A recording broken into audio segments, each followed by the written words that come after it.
के बाद इस दीन को पूरी दुनिया में आम करना, दीन मोहम्मदी सल्लल्लाहु अलैहि वसल्लम को पूरी दुनिया में नाफिज करना,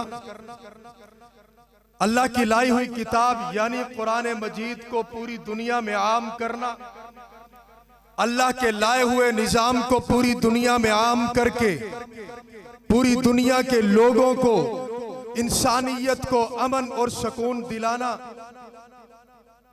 इस दुनिया के अंदर सही खिलाफत इस्लामिया और इलाहिया को कायम करना, रसूलुल्लाह सल्लल्लाहु अलैहि वसल्लम के तरीकों को हर एक के लिए महबूब बनाना, हजरात अहले बैत और सहाबाए किराम रिजवानुल्लाह ताला अलैहिम अजमाइन की मोहब्बत को हर एक के दिल में उतारना, यह हम सब की जिम्मेदारी है।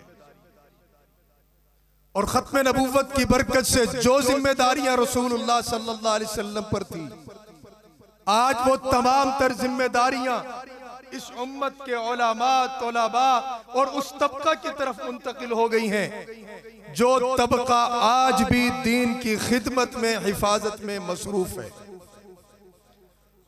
और आप ये बात जानते हैं, अल्लाह के नबी ने फरमाया कि अल उलमा वरसतुल अंबिया, के उलमा ये नबियों के वारिस हैं। और मेरे भाइयों, विरासत एक एक जुज के अंदर चला करती है। जिस तरह एक आदमी करीबुल वफात था, उसके पास उसके दोस्त आए, बस्ती वाले आए, अहले इलाका और मोहल्ला आए, कोई हमदर्दी के जुमले बोल रहा है, कोई तसल्ली के जुमले बोल रहा है। इतने में उस शख्स की वफात हो गई। एक अल्लाह वाले करीब बैठे थे, उन्होंने कहा कि भाई ये जो चिराग जल रहा है इसको भी बुझा दो। लोगों ने कहा कि अब तो चिराग की ज्यादा जरूरत है, लोग इसका चेहरा देखने के लिए आएंगे, जियारत करने के लिए आएंगे, अब तो इसके गुस्ल की भी जरूरत है, कफन भी पहनाना है, चिराग की रोशनी की ज्यादा जरूरत है। आपने क्यों हुक्म कर दिया कि उसको बुझाया जाए? फरमाया जब तक ये जिंदा था चिराग भी इसी का था, तेल भी इसी का था जो इसके अंदर जल रहा था। अब ये मर गया है, चिराग अपने तेल समेत अपने वारसों की तरफ मुंतकिल हो गया, उनकी मिल्कियत बन चुका।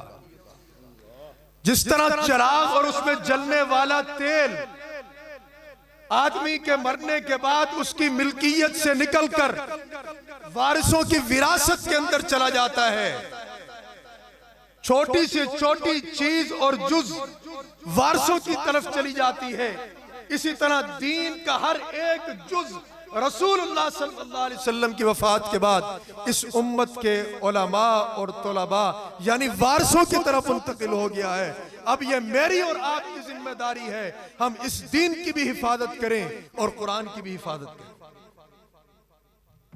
और रसूलुल्लाह सल्लल्लाहु अलैहि वसल्लम पर जो जिम्मेदारियां थी, आखिरी बात कर रहा हूं, आप तो वो वाला हाल है गुंगा चंद खामोश प्रसाद। मौलवी साहब बड़ा जोर लगा के गए तकरीर में, बड़ी अच्छी आवाज थी और बड़ा जबरदस्त बयान कर रहे थे, लेकिन आपने जो है वो ताला लगाया हुआ मुंह में। तो आप थोड़ा बोलेंगे तो इंशाअल्लाह अगले का सीना भी खुलता है। कोई बात समझ आए तो सुभान अल्लाह कह दिया करें, ठीक है ना जी? आप सल्लल्लाहु अलैहि वसल्लम की जिम्मेदारियां क्या थी? आपको अल्लाह ताला ने एक जिम्मेदारी ये अता की कि इस कुरान को पूरी दुनिया में फैलाना है। आपने अमन का प्रचार पूरी दुनिया के अंदर करना है। आपने इस दुनिया की इंसानियत को अमन और सुकून दिलाना है। आपने इस दुनिया में रहने वाले लोगों को मुख्तलिफ खुदाओं की परस्तिश से हटाकर अल्लाह के साथ मिलाना है। आप इस दुनिया के हजारों जालिम और बातिल मज़ाहिब से लोगों को हटाकर इस्लाम के इंसाफ ज़दा माहौल के अंदर लेकर आना है। आपने अल्लाह के दीन को पूरी दुनिया में आम करना है। आपने कुरान के पैगाम को पूरी दुनिया में फैलाना है। अल्लाह ताला के प्यारे पैगंबर ने नबुव्वत का ताज अपने सर पे पहनने के बाद गारे हिरा से इस दावत का काम शुरू किया। कभी आप जबले अबी कुबैस पे नजर आते हैं, कभी आप कोहे सफा पे नजर आते हैं, कभी आप वादी मरवा के अंदर हैं, कभी आप ताइफ के सब्ज़ारों के अंदर हैं, कभी आप मक्का और मदीना में हैं, कभी आप मक्का और मदीना के बाद हुनैन और तबूक में हैं, मोत्ता में आप नजर आएंगे, आप बद्र और ओहद के अंदर नजर आएंगे। आपने कुरान के आफाकी पैगाम को पूरी दुनिया में आम करने के लिए हर तरह की मेहनत की है, अपनी जद्दोजहद और ताकत को सर्व किया है। अगर आपने किसी का दरवाजा खटखटाना मुनासिब समझा, आपने दरेक नहीं किया है। आपने मिशन कुरान को आम करने के लिए लोगों के दरवाजे खटखटाए हैं। आपने कुरान के पैगाम को लोगों तक पहुंचाने के लिए असफार किए हैं।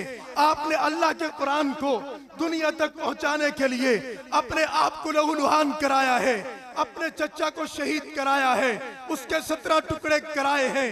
आपने अल्लाह के पैगाम को पूरी दुनिया में आम करने के लिए आपने अपने वजूद पर मजालिम की आंधियों को बर्दाश्त किया है। हत्ता कि आपकी पाक दामन बीबी पर तोहमत भी लगा दी गई है, लेकिन आपकी हिम्मत में, आपके अज़ाइम में कोई कमी नहीं आई है। आपके हौसले कभी पस्त नहीं हुए हैं। आपने हर मैदान के अंदर, आपने दिन और रात में, आपने सेहत और बीमारी के अंदर अल्लाह के पैगाम को, अल्लाह के कुरान को उम्मत तक पहुंचाया है। और मुझे और आपको ये तालीम दी है कि बल्लिगू अन्नी वलू आया।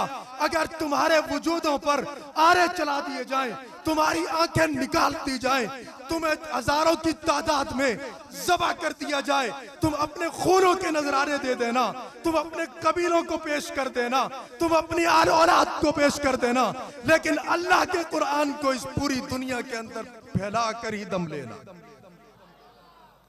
और ये इस उम्मत के उलमा और तलबा अल्लाह के नबी के इस पैगाम को याद करके मदारिस में बैठ के अल्हम्दुलिल्लाह कुरान पढ़ भी रहे हैं, पढ़ा भी रहे हैं और मिशन नबी सल्लल्लाहु अलैहि वसल्लम की खिदमत कर रहे हैं। और आप हजरात इन उलमा की तरफ देखते भी हैं, इनकी जद्दोजहद को देखते भी हैं। हजरत कारी इब्राहिम साहब, इनके हजारों की तादाद में शागिर्द होंगे जिन्होंने इनसे कुरान पढ़ा, आज वो आगे पढ़ा रहे होंगे। अल्लाह ताला उनकी कब्र पर रहमतों की बारिशों का नुज़ूल कर रहा होगा। याद रखें, मेरे और आपके सामने कुरान प्रिंटिंग प्रेस से होकर छपा छपाया, लिखा लिखाया मेरे और आपके सामने आया है। जरा सहाबा की तरफ नजर कर लेना कि एक एक आयत सीखने के लिए उन्होंने कितनी मुशक्कतें बर्दाश्त की हैं और मिशन मोहम्मदी सल्लल्लाहु अलैहि वसल्लम को पूरी दुनिया में आम किया है। नबी की फिक्र को भी देखें, सहाबा की मेहनत को भी देखें, अपने असलाफ की मेहनतों और कुर्बानियों को भी देखें कि किस तरह उन्होंने दीन के चिराग को जला के रखा है, अपनी जानों के नजराने पेश करके, अपनी कुव्वत और वक्त सर्फ करके, अपना जान और माल लुटाकर अल्लाह के दीन की खिदमत और हिफाजत ये कर रहे हैं। आप इन उलमा के लिए भी दुआ करें, अल्लाह ताला इनके शब रोज में बरकतें दे, अल्लाह इनके इल्म और अमल में बरकतें दे। स्टेज पर बैठे हुए सारे हजरात मेरे लिए अजमत का बुलंद मीनार है। अल्लाह ताला इनकी उम्र में, सेहत में, अमल में बरकतें दे। बस ये चंद जुमले जो मेरे दिमाग के अंदर आए मैंने अर्ज कर दिए और ये फिक्र दे दी कि मिशन नबी सल्लल्लाहु अलैहि वसल्लम को पूरी दुनिया में आम करने के लिए हम सब ने अपना किरदार अदा करना है। व आखिर दावाना अल्हम्दुलिल्लाह।